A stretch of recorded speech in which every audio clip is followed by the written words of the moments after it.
ఓం శాంతి. మనం చేస్తున్న సంకల్పాల యొక్క ప్రభావము మనసు మీద చాలా పడుతుంది. అందుకని ఎంత వీలైతే మన ద్వారా అంత శుద్ధమైన సంకల్పాలు, శాంతంగా ఉండే సంకల్పాలు, అవసరమైన సంకల్పాలని చేయాలి. సంకల్పాలన్నిటివి ఒక రకంగా సంపాదన వంటివి.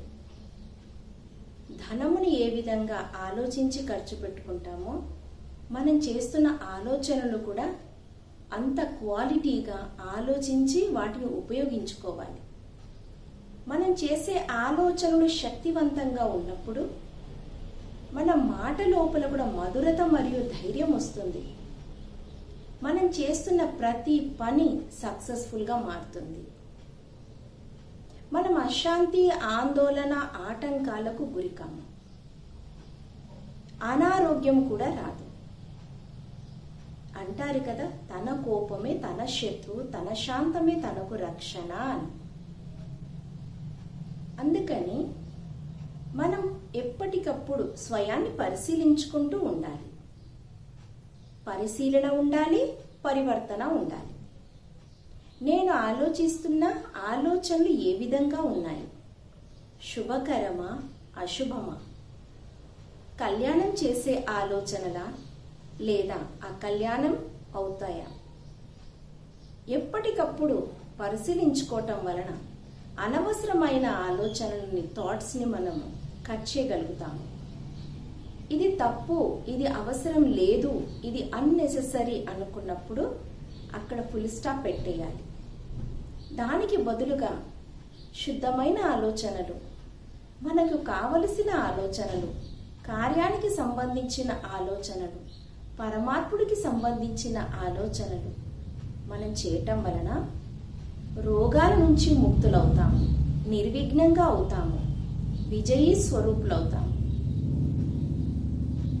చాలా వరకు ఈ విధంగా అంటారు, మనోవ్యాధికి మందే లేదని. శరీరానికి వ్యాధి, రోగం వస్తే మందులతో నయమవుతుంది.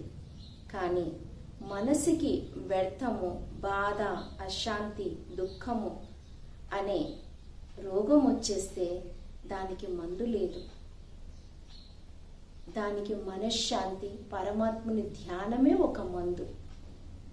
అందుకని స్వయాన్ని శక్తిశాలిగా మార్చుకోవటానికి మనం స్వయమే కారణమవ్వాలి.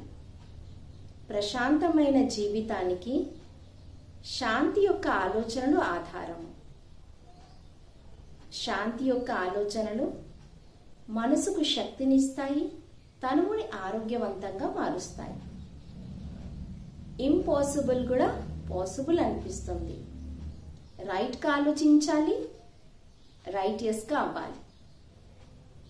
ఇది కర్మల క్షేత్రము. ఇది సుఖ దుఃఖాల ఆట.